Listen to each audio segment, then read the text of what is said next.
우리 하나님께서는 지혜와 지식의 근본이십니다. 그리고 그 지식이 무한하십니다. 무궁하십니다. 우리 인간의 지혜는 아무리 뛰어나다 할지라도, 지식이 아무리 많다 할지라도 그 한계는 명확합니다. 우리가 이제 지금 그 스마트폰이 나와가지고 스마트폰을 들고 다니면서 누구 물어보면 치면 금방금방 답이 나오니까 우리가 굉장히 많은 것을 아는 것처럼 생각할지 모르지만, 사실 그 스마트폰에 나와 있는 것들 중에 사실과 다른 것들도 많이 있습니다. 여러분, 깊이 자기가 공부한 분야에 대해서 스마트폰을 찾아보시면 상당히 스마트폰의 지식은 얇고 별거 아니라는 것이 쉽게 알 수 있습니다. 이번에 이스라엘에 가서 깨달은 것이 이것입니다. 무슨 말씀을 전할까? 너무 많은 메시지가 들어왔는데, 욥기 방금 읽은 42장의 말씀이죠. 무지한 말로 이치를 가리는 자가 누구니까 바로 저였고 우리 많은 그리스도인들이란 사실이죠. 보지 못한 것을 그저 귀로 들은 것, 마음에 생각했던 것, 그리고 자기 나름대로 성경을 깨달은 것을 가지고 스스로 판단하고 그렇게 보기 전까지는 모를 일들을 함부로 말했다는 생각을 많이 하게 됐습니다. 그래서 이스라엘에서 네 가지 깨달은 것이 있는데, 뭐 깨달았다는 것, 득도했다는 뜻이 아니라 제 마음속에 들어온 것이 있었었는데 그것들을 여러분과 함께 나누도록 하겠습니다. 첫 번째로, 우리는 아는 것이 없습니다. 우리가 뭐를 아는 것처럼 생각한다면 그것은 분명히 교만이고 잘못된 것입니다. 저는 목회자가 되기 전에도 성경을 깊이 알고 싶은 마음이 있었습니다. 그래서 성경을 나름대로 파고 여기저기서 책도 많이 보고 그리고 또 나중에 신학교도 들어가고 그렇게 했습니다. 그래서 나름대로는 제가 성경을 많이 안다 이렇게 생각하고 다른 사람들과 이렇게 대화를 나눠봐도 내가 성경을 좀 많이 아는구나, 이런 어떤 교만한 마음이 많이 들었습니다.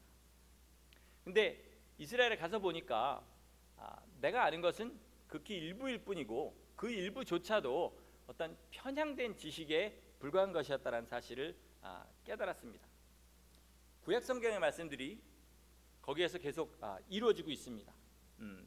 그 충격을 받은 게 제가 뭐냐면, 어떤 은유적인 표현, 비유적인 표현이라고 생각했던 구약의 말씀들이 사실은 있는 그대로 말씀하신 그대로 그 땅에 이루어지고 있다는 겁니다. 저희가 지금 지원하는 그 선교사님이 장용혁 선교사님인데, 이분은 대우가 지금은 없어졌지만 옛날에 그 대기업으로 있을 때 회사에서 있다가 자기 삶을 주님 앞에 드리고 주님이 너 선교사를 갈 거다 이렇게 해가지고 8년 만에 온두라스라는 곳에 가서 거기서 12년을 사역을 하셨습니다. 그리고 그 땅에서 아주 크리스찬 공동체를 하나를 잘 만들어 놓고, 그 다음에 주님께서 이스라엘로 가라는 감동을 주신 거예요. 이스라엘 갈 때 자기는 왜 가야 되는지 모르고 갔습니다. 그렇게 해서 이스라엘에 가라고 부부가 또 그 자식까지 동일한 감동을 받아서 그렇게 가게 됐습니다. 가게 됐는데 가서 1년쯤 지나고 나니까 이제 주님께서 주시는 말씀이 뭐냐면 오바댜 1장 20절 말씀입니다. 여러분 성경에 오바댜 1장 20절을 한번 좀 펴보시길 바라겠습니다. 자, 우리 20절 말씀 제가 읽을 테니까 한번 들어보시기 바라겠습니다. 사로잡혔던 이스라엘의 뭇자손은 가나안 사람에게 속한 땅을 사르밧까지 얻을 것이며, 예루살렘에 사로잡혔던 자 곧 스바랏에 있는 자는 남방의 성읍들을 얻을 것이니라. 이게 한국말이 분명히 맞는데 무슨 말인지 귀에 들어오는 말은 별로 없죠. 저도 오바댜 말씀이, 오바댜라는 성경이 있는 거는 알고 있지만 도대체 무슨 말씀을 하는 건지 깨달을 수가 없었는데, 주님께서 1장 20절의 말씀을 그 선교사님한테 준 겁니다. 저는 그 선교사님 얘기하는 게 아니라 구약의 예언들이 어떻게 성취되는지를 말씀드리려고 그 선교사님의 예를 들은 겁니다. 그런데 이 스바랏이라는 곳이 뭐냐면 스페인 그쪽으로 이주한, 그러니까 쫓겨간 그런 유대인들을 말하는 겁니다. 그 사람들이 남방인데, 남방이라는 것이 이스라엘 지도를 보면 어느 때냐면 네게브 사막이 됩니다. 밑에 있는 사막지대, 사막이 아니라 광야지대죠. 광야와 사막이 어떻게 분류가 되냐면요, 사막은 밑에가 다 모래인 곳이 사막입니다. 광야는 뭐냐면 황량한 땅이지만 그 밑이 흙이라 돼서 우기가 되면 거기에 파릇파릇하게 풀들과 이끼가 돋아나는 곳이 광야입니다. 그런데 네게브 광야가 바로 뭐냐면 이 스페인에 사로잡혀갔던 그 민족들이 돌아오는 곳이라는 거예요. 이분을 먼저 온두라스에 보내셔서 스페인어를 다 알게 하시고 그 다음에 그리를 보내서 주신 사역이 뭐냐면 본인도 이게 무슨 말씀인지 생각도 못 해봤던 이 1장 20절의 말씀을 주면서 네가 스페인계 유대인들을 이 네게부 땅으로 돌아오는 사람이 될 것이다 라는 말씀을 준 겁니다. 간지 지금 3년이 됐는데 올 1월 달까지 아무것도 주님이 보여주시지 않는 겁니다.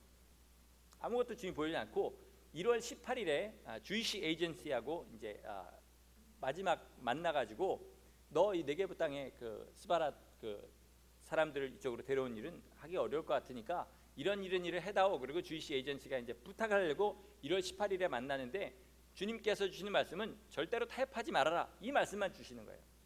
그런데 1월 14일 날, 1월 18일 날 만나기로 했는데 1월 14일 날에 미국의 텍사스에 있는 그 스페인에서 이주한 아누심이라고 그러죠. 그러니까 포르투갈에 대핍박이 났을 때 세 부류가 있었는데 하나는 거기서 유대교를 포기하지 않고 도망간 사람들, 또 하나는 끝까지 저항하다가 죽은 사람들, 또 하나는 뭐냐면 유대교 신앙을 포기하지는 않았지만 겉으로는 굴복한 사람들. 이 사람들을 뭐라 그러면 포르투갈 아누심이라 그럽니다. 아누심이라 그러는데 이 사람들이 유대인에서 인정을 안 한 사람들이죠. 크리스찬으로 자기들이 개종을 했지만 유대교의 전통을 가지고 자기들은 유대인이다 이렇게 생각하는 사람들이 텍사스에 공동체를 이루고 사는 분들이 계신데 이 중에 한 사람이 똑같은 오바댜 1장 20절의 말씀을 받고 이스라엘에 와서 그런 것을 알아보던 차에 마침 이 선교사님이 같이 일하던 변호사랑 만나게 돼가지고 너 같은 사람이 여기 또 하나 있다.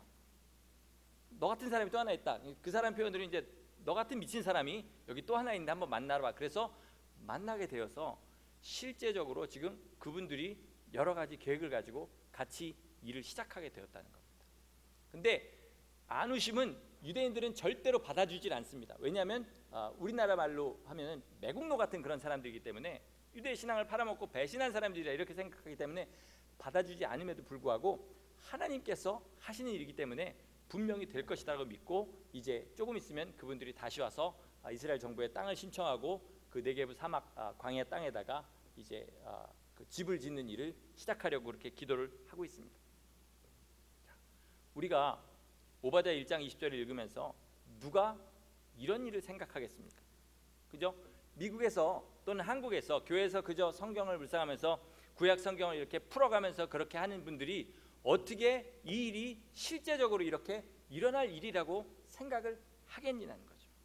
이 한 구절이 이렇게 큰 뜻을 가지고 몇 사람 수십 명 수백 명의 인생을 완전히 바꿔놓으면서 하나님께서 그 일을 네게부 땅에다가 진행을 하고 계시는데 나머지 예언서들은 얼마나 큰 일들이 더 일어나겠냐는 거죠.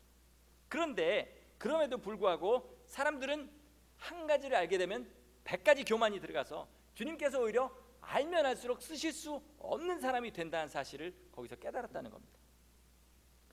여러분, 우리가 행하는 만큼 아는 것입니다.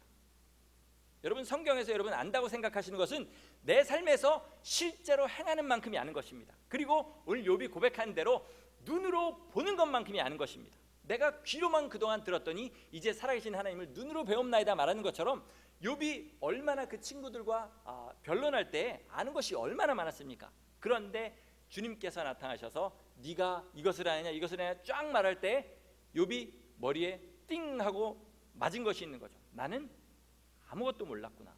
하나님이 직접 가르쳐 주시니까 나는 상상도 하지 못했던 것들이 이렇게 튀어나오는구나. 그리고 말하는 것이 이제 나는 입을 가리고 주님 앞에 묻기만 하겠습니다. 주님 대답해 주시옵소서. 그리고 내가 그동안 멋모르고 까불었던 것들, 입으로 그저 방아찌 듯이 찌어냈던 그런 모든 것들을 주님 회개합니다. 내가 제 가운데서 이제 아는 척하지 않겠습니다. 주님 앞에 다 굴복하겠습니다. 이 고백을 하게 된 겁니다. 그 고백이 제 안에서도 나올 수밖에 없었다는 겁니다. 한 사람의 순종이, 일평생을 바친 순종이 성경의 한 구절을 이룹니다. 그것도 일생을 완전하게 바칠 때 주님께서 그런 일을 행하십니다. 여러분, 우리 삶에서도 그것이 분명히 있어야 그것이 우리에게 아는 것이 되는 겁니다. 그 전에는 우리가 안다는 얘기를 하지 말아야 되고 어떻게 됩니까? 입술을 가리고 주님께서 말씀해 주시는 것을 그저 순종하는 것, 이것이 우리가 해야 될 일이라는 사실입니다. 그러므로 우리는 우리의 입을 가려야 됩니다. 입을 가리셔야 됩니다. 입만 잘 가려도 그 사람 완전한 사람이라고 야고보서에서 얘기하지 않습니까? 제가 성악을 하지 않았습니까? 성악을 일반 사람들이 알 때는요, 이게 무슨 신비한 세계인 줄 알고 생각을 해요. 이렇게 얘기하는 걸 옆에서 들어보면 옛날에 대한민국에서 제일 유명한 성악가는 도밍고였습니다. 파바로티 이전에 도밍고였는데, 도밍고가 허밍을 하면 교회 창문이 울린다, 이런 얘기를 사람들이 했어요. 그래갖고 저도 그런 줄 알았습니다. 근데 나중에 이제 성악을 어느 정도 하다 보니까 옆에서 한 사람들이 어디서 무슨 전설의 고향에서 배워가지고 온 사람들인 것처럼 무슨 성악이 그 무협지에 나온 사자후 같은 그런 건 줄 알고 100m 밖에서 얘기해도 들린다는 등 이런 소리들을 하시는데, 아는 사람 옆에서 그 얘기를 하면 너무나 우습습니다. 여러분이 아시는 분야들 그렇죠. 누가 내가 잘 아는 분야에 대해서 얘기하면 무슨 나라 말을 하는 거야, 이런 생각이 들게 되는 겁니다. 우리가 과연 주님 앞에 성경을 가지고 이러쿵저러쿵 얘기하는 것 자체가 그저 사람끼리 이런데, 천지를 창조하신 하나님 앞에, 이 모든 일을 시작하시고 이루실 하나님 앞에 우리가 무엇인가를 아는 것처럼 그렇게 하는 것은 절대로 믿는 자의 자세가 아니라는 겁니다. 내 성경 지식을 자랑하고 내 신앙을 자랑하는 사람일수록요, 자기 자신을 사람 앞에, 하나님 앞에 벌거벗기고 있다는 사실을 아셔야 됩니다. 저만 해도 목사지 않습니까? 앞에서 어떤 신앙에 대한 것을 자랑하는 사람이나 성경의 지식을 자랑하는 사람을 보면 전 절대로 그 입에서 나온 말을 듣지 않습니다. 뭘 보게 되냐면 그 사람의 삶을 저울에 달아보게 됩니다. 얼마만큼 주님께서 남겨놓고 가신 그 고난에 동참하는 사람인지. 그렇지 않고 입으로만 얘기한 사람이면 속으로 저도 그래서는 안 되지만 비웃게 된다는 겁니다. 하물며 우리 하나님께서는 말만 보시고 행위 보시는 것이 아니라 그 중심을 보시는 하나님이십니다. 얼마나 우리가 함부로 말하는 것을 주님께서 비웃으실런지 여러분 그것을 분명하게 하시고 말을 조심하시고 그저 주님의 말씀에 순종하는 삶을 사시기를 바랍니다. 많이 알려는 노력보다는요, 여러분이 지금 알고 계시는 것을 순종하는 것이 여러분을 천국에 더 가깝게 인도합니다. 여기서 더 알려고 그러지 마시고요, 더 알아서 사람들 앞에 자랑하려, 성경 읽지 말라는 얘기는 절대 아닙니다. 그러나 내가 무엇인가를 더 깊이 아는 것보다는 나한테 여지껏 주님께서 주신 말씀을 하나하나 순종해 나가는 것이 내가 주님과 더 가까워지는 길이고 천국에 가는 길을 더 가깝게 만드는 길이라는 사실을 분명히 아시고, 여러분 우리는 믿음으로 구원받지만 믿음으로 분명히 구원받습니다. 그러나 다른 한편으로는 행함이 없는 믿음은 죽음이다 말씀하신 이 두 가지를 잘 생각하시면서 우리 삶에서 내가 정말 믿는 것이라면 내 삶에 행하는 믿음은 무엇인가를 날마다 찾으시기를 예수 이름으로 축원합니다. 자, 두 번째 또 깨달은 것은 뭐냐면 하는 것이 없다는 겁니다. 뭘 많이 하는 줄 알았는데 제가 하는 게 없다는 겁니다. 그러다 보니까 자꾸 엉뚱한 짓을 하게 되는 경우도 있다는 겁니다. 우리 저 사진을 하나 보여드리겠습니다. 잘 보이실런지 모르겠는데 이게 뭐냐면 나사렛에 있는 수태고지 성당입니다. 수태고지. 천사가 마리아한테 나타나 가지고 예수님을 이제 잉태할 것을 가르쳤다 그래서 수태고지 성당인데, 여러분 잘 보이실런지 모르지만 저 꼭대기에, 저 맨 꼭대기 그림 위에 뭐 있습니까? 눈 하나 보이시죠? 저거 아시는 분 아실 텐데 일루미나티의 상징인 전시안입니다. 전시안. 세상의 모든 것을 다 보고 있는 눈이라 그래가지고 여러분 1불짜리 뒤에도 보면은 그것이 있죠. 자, 그 앞에 남자 둘이 서 있습니다. 보이시죠? 남자 둘이 서 있고 그 뒤에 여자 한 명이 앉아 있습니다. 이게 뭔지 아십니까? 남자 둘이 서 있는 거는 성부와 성자 하나님입니다. 그리고 뒤에 앉아 있는 거는 마리아입니다. 그러니까 천지를 지으시고 사람을 만드셔서 마리아도 지으신 하나님께서 마리아의 태를 통해서 예수 그리스도를 보내시고, 이제는 뭘 하고 있냐면 마리아가 뒤에 앉아서 성부 성자, 사실 성부 성자가 저렇게 두 명의 다른 형태로 존재, 이렇게는 성경에 얘기하지 않지만 하여튼 그런 것이 뭐냐면 카톨릭 신앙입니다. 자, 카톨릭 신앙은 어떤 말씀을 가지고 하나님의 뜻을 행하는 것이 아니고 시작 자체가 믿음보다는 정치에서 시작한 그런 종교입니다. 콘스탄틴의 회심을 보면은 이 사람은 예수를 믿고 자기 자신을 그리스도께 드린 적이 없는 사람입니다. 다만 어떤 꿈 하나를 통해서 그걸 통해서 이거를 가지고 이렇게 하면 기독교라는 것을 통해 가지고 세상을 통치할 수 있겠구나, 이런 생각으로 기독교를 국교로 삼은 사람들입니다. 그 이슬람으로 개종한 크리스찬의 얘기를 들어보면요, 그 사람들이 뭐라 그러냐면 이렇게 얘기합니다. 크리스찬에 속했을 때는, 교회 속했을 때는 나한테 만족이 없었는데 이슬람에 오니까 참 만족스럽다. 왜 그러냐? 하루에 5번 그 기도하는 거 있지 않습니까? 메카를 향해서 기도하는 것, 그것과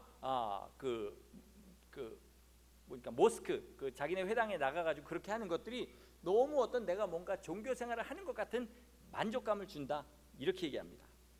그런데 카톨릭도 보면 종교적 행위에 많은 초점이 맞춰져 있습니다. 우리 다음 사진 한번 보시겠습니다. 이게 뭐처럼 보이십니까? 베들레헴에 있는 그 예수께서 나신 곳에 지은 성당입니다. 근데 이게 여러분 보시기에 성당처럼 보이십니까? 절처럼 보이십니까? 완전 절이지요. 이 중동 지방에 있는 성당들과 이것들이 서방으로 왔을 때, 또 대한민국에 들어오고 이런 동에 들어갔을 때는 전혀 다른 모습으로 들어갔습니다. 이런 모든 우상적인 요소들이 많이 제거된 상태로 들어갔다는 거죠. 그런데 왜 이것들이 이렇게 됐냐면 예수 그리스도로부터 그 초점을 종교적 행위에 맞춰야 됩니다. 그러다 보니까 이런 장식품들이 하나하나 늘어나는 거죠. 그리고 한 사람 한 사람 따로따로 섬겨야 되는 사람들이 늘어나는 겁니다. 그리고 날짜들도 이런 기념일, 이런 기념일, 이런 기념일에서 점점 날짜들이 늘어갑니다. 그러니까 그 하나씩 하나씩을 내가 하는 것으로 말미암아 나는 하나님 앞에 가고 있다라는 어떤 그런 만족감을 주는 것이죠. 말씀대로 순종하는 것은 없습니다. 그리고 우상을 숭배하지 말라는 10계명의 제2계명도 빠져 있습니다. 순종하게 할 마음도 없습니다. 그러니까 당연히 이런 것들을 하지 않으면 사람들에게 종교적 만족이 없기 때문에 이런 일들을 행하게 하는데, 그럼 이것이 우리 신앙과는 어떤 관계가 있는지 한번 생각을 해보시기 바랍니다. 여러분, 예수 그리스도를 믿는다는 것은 자기를 부인하고 그리스도의 십자가를 지는 것입니다. 아멘? 아멘이십니까? 자, 그러면 자기를 부인하지 않고 그리스도의 십자가를 지는 신앙생활이 없을 때 그 사람들은 다른 곳에서 만족을 찾아야 됩니다. 그럼 어떤 것을 찾아야 되냐?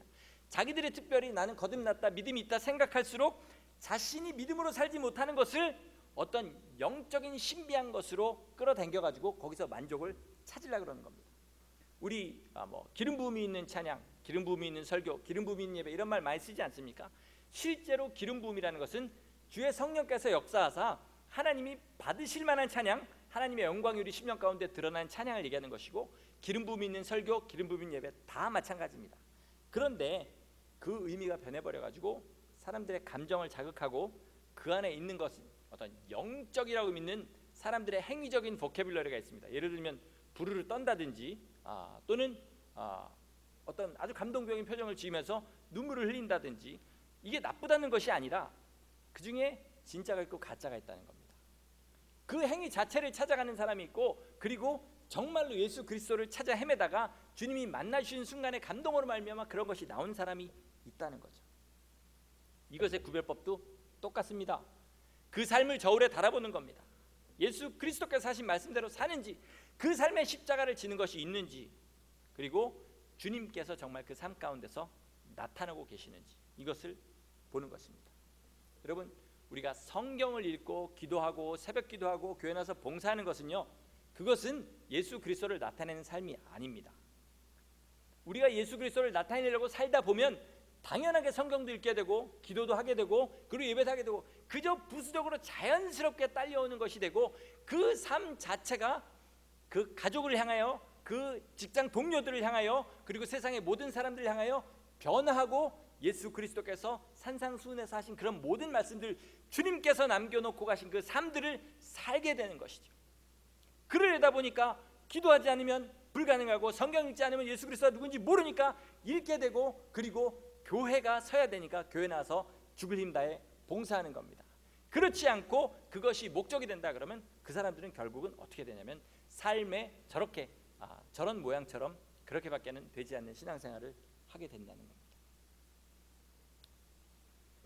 주님의 예언이 아까 제가 말씀드린 직설법이라고 말씀드렸죠. 구약이 직설법이면 신약은 얼마나 더 직설법이겠습니까? 예수 그리스도께서 마태복음 5장에서 7장까지 하신 모든 말씀들이 얼마나 있는 그대로의 의미겠느냐를 깊이 생각해 보시기 바랍니다. 자, 신학자들이 자기들은 행할 수 없는 말씀이기 때문에 이것들은 이렇게 해가지고 정말 사람은 할 수 없는 거니까 너희는 율법적은 쳐다도 보지 말아라, 그렇게 주신 말씀이다 얘기한다 할지라도 절대로 그렇게 생각하시면 안 됩니다. 그렇게 생각하시면 안 되고 주님께서 그대로 명하셨다는 사실을 아셔야 됩니다. 오늘은 말씀이 조금 보통 때보다 길어질 것 같습니다. 세 번째로, 믿는 것이 없습니다. 우리가 잘 믿는 줄 알았는데 믿는 것이 없기 때문에 상당히 방향이 자꾸 흐려지고 있습니다. 제가 믿는 사람들과 대화를 하면서 가장 실망을 느끼는 것이 뭐냐면 하늘의 소망을 가진 사람이 별로 없다는 겁니다. 어떻게 하냐고요? 말을 해보면 하늘의 소망을 얘기하는 사람이 별로 없습니다. 신앙생활 이렇게 해야 돼 저렇게 해야 돼 얘기하는 사람이 있어도 이렇게 해서 내가 주님 앞에 나가서 주님과 영원히 사는 그 하늘나라를 정말로 목적으로, 그 영원한 천국을 목적으로 사는 것이 입술로 나타난 사람이 없다는 겁니다. 왜 그런지 아십니까? 구원은 따놓은 당상이라고 생각하기 때문에 그렇습니다. 나 예수 믿었으니까, 나 옛날에 신앙을 고백했으니까 나 구원 받았어, 난 천국은 무조건 가. 다만 내가 가서 얼마나 상을 받을지 모르겠지만 이렇게 생각하니까 믿는다고 고백만 했으면 다 천국 가는데 누가 그 다음에 더 천국을 소망하겠습니까? 그죠? 바울처럼 고난 당해야 가서 상 받는다 그러는데 누가 그 고난을 사 먹겠냐는 거죠. 당연히 세상에서 즐길 수 있는 이 삶들이 아까워지게 됩니다. 천국은 어차피 갈 건데 더 즐기고 더 가지고 더 누리는 것이 삶의 목표가 되는 겁니다. 그러나 여러분, 제가 아마 죽을 때까지 선포해야 될 말일 것 같습니다. 우리가 받은 구원은 멸망에서 옮겨져서 구원으로 갈 수 있는 길에 옮겨진 겁니다. 애굽에서 건짐을 받아서 광야에 놓여진 것처럼 우리는 애굽에 살자, 죄악된 세상에 살면서 하늘의 소망도 없고 그저 죽을 수밖에 없어 인생들을 예수 그리스도의 보혈로 말미암아 죄를 씻으시고 그리고 그를 구원의 길에 올려놓으신 것이고, 우리는 주님의 뒤를 따라서 성령의 인도함 받아서 가야 될 길이 있는 사람들입니다. 그래서 바울도 뭐냐면 내가 이미 이루었다 하는 것도 아니고 나는 그저 앞에 표대를 향하여, 부활의 표대를 향하여 쫓아가노라, 이렇게 얘기합니다. 우리에게는 이루어야 될 구원이 있습니다. 자, 성경은 말할 것도 없고요. 우리 기독교 고전 베스트셀러 중에 여러분 잘 아시는 그리스도를 본받아 그런 책이 있고, 또 진짜 잘 아신 철로역정이라는 책이 있습니다. 여러분 철로역정 읽어보셨습니까? 철로역정 읽어보시면요, 그게 바울의 얘기가 아니고요, 베드로의 얘기가 아닙니다. 모든 성도들이 살아야 될 삶, 모든 성도들이 신앙생활을 하면서 결국은 거치지 못하면 쓰러져 죽을 수밖에 없는 것들을 그 철로역정에다가 존 버년이라는 사람이 적어놓은 겁니다. 그런데 저로서는 이해가 안 가는 게 왜 그것이 기독교의 베스트셀러이면서 이 신득이 믿음으로 구원받으면 나머지는 다 소용없다는 어떤 그런 이상한 신학에 동시에 같이 빠지게 되는지, 어떻게 이 전혀 두 가지 다른 얘기를 가지고 사람들이 이것도 베스트셀러가 되고 이것도 믿음이 되는지 참 이해가 안 간다는 겁니다. 여러분, 예수 그리스도께서 이 땅에 왜 오셨습니까? 예수 그리스도께서 이 땅에 당하신 고난으로 말미암아 우리에게 주신 것이 무엇입니까? 무엇입니까? 그전에도 부자들은 있었습니다. 건강한 사람들은 그전에도 있었습니다. 지금도 예수 안 믿는 사람 중에 잘 되고 건강하고 그리고 즐겁게 사는 사람들 많이 있습니다. 그것 때문에 우리가 예수를 믿는다 그러면 차라리 저 같으면 예수 안 믿고 세상에 나가서 열심히 살겠습니다. 예수께서 우리에게 주시고자 하는 것은 하늘의 소망입니다. 하늘나라 가는 길을 우리한테 열어주셨습니다. 그러면 우리도 예수 그리스도의 제자라면 우리가 가는 길은 하늘을 향해서 직진하고 있어야 함에도 불구하고 많은 사람들이 그 길 밖에서 있으면서 나는 예수 그리스도의 제자다, 나는 크리스찬이다, 즉 그리스도의 사람이다, 이렇게 얘기하는 거짓말들을 하고 있다는 거죠. 그러니까 믿는 것이 없다는 겁니다. 믿음의 방향이 흐려지면 실제로 믿음이 없는 삶을 살고 있다는 거죠. 기독교가 이 땅에서 지금 대한민국 땅에서도 불신을 당하는 가장 첫 번째 이유가 뭐라고 생각하십니까? 여러분 다 아시겠지만 뭐죠? 언행 불일치, 말과 행동이 일치되지 않는 거죠. 더 깊이 들어가면 신행불일치입니다. 믿음과 행위가 일치되지 않는 것입니다. 그러면 왜 믿음과 행위가 일치되지 않냐? 이 부분을 좀 깊이 좀 생각해 보길 원합니다. 우리 사람은요, 주님께서 지으실 때 믿음이 분명하면 행위도 분명하게 만들어 놓으셨습니다. 그렇지 않습니까? 여러분, 예를 들어서 내가 어제까지 잘 먹던 건데 그거 먹으면, 예를 들어서 돼지고기 어제까지 신나게 삼겹살을 먹고 했는데 돼지고기 먹으면 몸에 기생충이 생긴다더라. 이거를 어디서 어줍지 않은 이상한 뉴스로 들었습니다. 그 다음날 돼지고기가 상에 딱 올랐습니다. 그거 한마디 들은 것 때문에 돼지고기 먹기가 참 꺼끄럽거나 아니면 그 소식이 확실하다고 생각하면 안 먹을 겁니다. 하나님께서 우리를 그렇게 지으셨습니다. 그러면 내가 정말로 주님의 말씀대로 살고 주님 뜻대로 사는 것이 천국 가는 길이죠, 만약에 그렇지 않을 때에는 내가 구원에서 멀어질 수도 있다, 이렇게 생각함에도 불구하고 계속 그것과 상관없는 삶을 산다, 그러면 우리는 나는 믿음이 있는데 왜 삶은 이 모양으로 살까, 이렇게 의심해야 되는 것이 아니라 어떻게 의심하는 것이 맞습니까? 나 믿음이 없나 보다, 이렇게 의심하는 것이 더 빠른 길이라는 겁니다. 그리고 주님 앞에 기도를, 주님 믿음대로 살게 해주세요, 이렇게 기도하지 말고 주님 제대로 된 믿음을 제 안에 주시옵소서, 이렇게 기도해야 된다는 겁니다. 여러분의 삶을 돌아보시고 정말 그리스도께서 남겨놓으신 삶이 내 삶에 있는지를 분명히 보시고, 그것이 없다면 주님 제게 믿음을 주시옵소서. 욥이 말한 것처럼 내가 주님께 묻겠사오니 주님 말씀하여 주시옵시고 내가 귀로만 듣던 하나님을 이제 눈으로 볼 수 있도록 주님 인도하여 주시옵소서, 이렇게 기도하는 것이 맞다는 겁니다. 그러니까 우리의 어쩌면 근본적인 문제는 불순종이 아니라 불신앙일지 모른다는 거죠. 거기에 여러분 깊이 한번 생각을 해보시기 바랍니다. 자, 마지막으로, 그러면 이 세상이 이렇게 돼가고 있는데 우리는 어떻게 살아야 되는 것이 주님 뜻대로 사는 것인가, 우리 이것을 마지막으로 좀 생각을 해보겠습니다. 제가 이번 이스라엘 가서 마지막으로 내린 결론은 뭐냐면, 이스라엘 땅이 이렇게 급박해 돌아간다 할지라도 우리는 우리 선자리에서 최선을 다해서 주님의 빛을 드러내는 삶을 살아야 된다는 겁니다. 자, 오바댜 1장 20절의 말씀을 가지고 한 사람이 또 여러 사람이 각자의 말씀을 받아서 그 말씀을 이루는 것처럼 우리도 주님께서 우리에게 주신 사명을 힘을 다해서 이곳에서 이루는 것이 뭐냐면, 주님이 오실 때 영원히 거하실 처소가 되는 그 교회를 짓는 것이 되는 것이 된다는 겁니다. 무슨 말인지 이해하시겠습니까? 우리가 이스라엘에 정말 이런 큰 일들이 일어나고 있으니까 우리 이스라엘에 가서 뭘 합시다, 우리 이스라엘에 빠집시다, 이것이 아니라 이스라엘은 이스라엘을 맡겨놓으신 하나님께서 하나님의 사람들을 보내서 그 일을 하게 하실 것이고, 우리는 지금 이 자리에 세워놓으셨으니까 무엇을 해야 되냐면 이 땅에서 주 예수 그리스도의 말씀대로 살아서 주님을 우리 삶에서 나타내는 삶을 다 살아야 된다는 겁니다. 부모가요, 입으로만 믿고 집안에서는 제대로 하지 않는 집에 믿음의 자녀들이 나올 리가 절대로 없습니다. 그렇죠? 내 직장 동료가요, 만약에 나 하나가 저 사람이 일평생 예수 그리스도를 만날 수 있는 유일한 통로일지도 모르는데 내가 그리스도의 빛된 삶을 살지 못한다 그러면 저 사람이 지옥 가는 것은 나의 책임입니다. 그렇죠? 그러므로 여러분, 실제로 우리 삶을 붙들고 있는 것은 말씀보다는 돈이고요, 말씀보다는 내 자존심이고, 말씀보다는 그때그때 내가 원하는 것들입니다. 이것을 분명하게 인정을 하셔야 그 다음 단계가 가능합니다.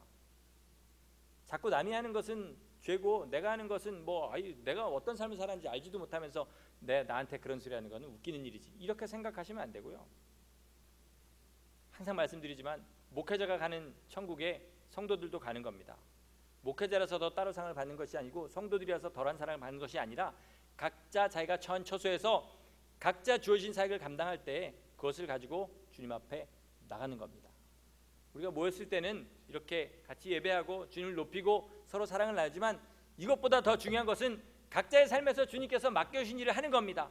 여러분의 직장에서 여러분의 동료에게 예수 그리스도의 빛된 삶을 사는 것이고, 자녀를 주셨다면 그 자녀들 앞에 내가 예수 그리스도의 빛된 삶을 사는 것이고, 이것이 없이 교회에 나와서 아무리 무엇을 해봐야 주님 다시 오실 날에 절대로 주님 앞에 설 수 없습니다. 성경은 그렇게 말씀하고 있습니다. 뭐라고 성경을 가지고 바꿔갖고 저한테 들이대신다 할지라도 저는 제가 읽는 성경은 분명히 그렇게 말씀하고 계십니다. 그러므로 우리 땅에서 주님의 빛을 드러내는 것. 주님이 어떻게 드러나십니까? 주님이 남겨놓고 가신 삶을 우리가 사는 거죠. 주님이 남겨놓고 가신 십자가를 우리가 지는 거죠. 그 십자가는 절대로 편하게 질 수 있는 것이 아닙니다. 절대로 내 챙길 것 다 챙기고 내가 하고 싶은 일 다 하면서 내 만족을 구하면서 그리고 찔끔찔끔 조금씩 한다고 그것이 십자가가 되는 것이 아니고 그것은 내 목에 걸린 십자가 목걸이 정도밖에는 되지 않는 것이라는 겁니다. 말씀을 마치겠습니다. 욥이 무지한 말로 이치를 가린 자가 누굽니까? 라고 그렇게 말한 것이 우리들의 고백이 되어야 됩니다. 그렇지 않고 입으로 말하는 것에 10분의 1도 살지 않으면서 함부로 입으로 말한다면 오히려 그 말하는 것으로 말미암아 주님께서 모욕을 당하신다. 성경은 그렇게 얘기합니다. 그렇죠? 지금 왜 기독교가 욕을 먹죠?